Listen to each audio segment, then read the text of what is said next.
Welcome back to the Indicator Library. I'm Indicator, and today we're making RSI simple. The Relative Strength Index is one of the most popular indicators in trading, and also one of the most misunderstood. Most traders think overbought means sell, oversold means buy.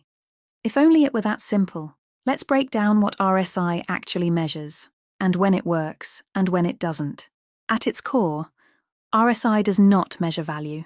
It measures momentum, specifically the speed and strength of recent price movement. RSI compares average gains to average losses, usually over 14 periods. If gains dominate, RSI rises. If losses dominate, RSI falls. That's it. It's measuring pressure, not prediction. Here's where traders get confused. When RSI moves above 70, it's labeled overbought. But overbought does not mean price must fall. It means buying pressure has been strong. In strong trends, RSI can stay overbought for extended periods. Selling just because RSI is above 70 often means fighting the trend. The same applies below 30. Oversold does not guarantee a bounce. It reflects strong selling pressure. Context matters, always. RSI works best in ranging markets. Earlier, we said overbought does not automatically mean sell, and that's true in trending markets. But when price is moving sideways, between clear support and resistance, RSI behaves differently. Now it oscillates cleanly between overbought and oversold. Why? Because momentum is cycling inside structure. In these conditions, overbought often aligns with resistance. Oversold often aligns with support. Not because RSI predicts reversal, but because price is already respecting a range. That's the difference. Context changes everything. Now let's look at RSI in a strong trend.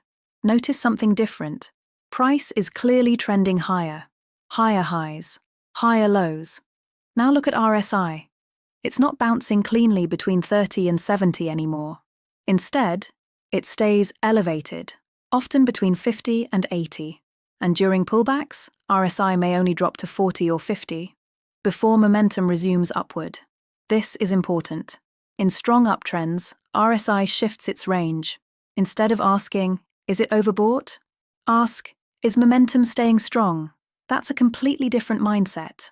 RSI isn't telling you to sell, it's confirming strength. Now let's talk about divergence. This is when price and RSI stop moving in sync. For example, price makes a higher high, but RSI makes a lower high. Price is pushing up. But momentum is weakening. That's called bearish divergence. It suggests buying pressure is slowing down. But here's the important part.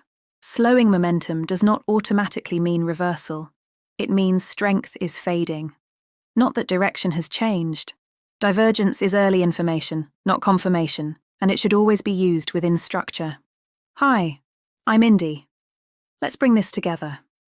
RSI doesn't predict reversals. It measures momentum.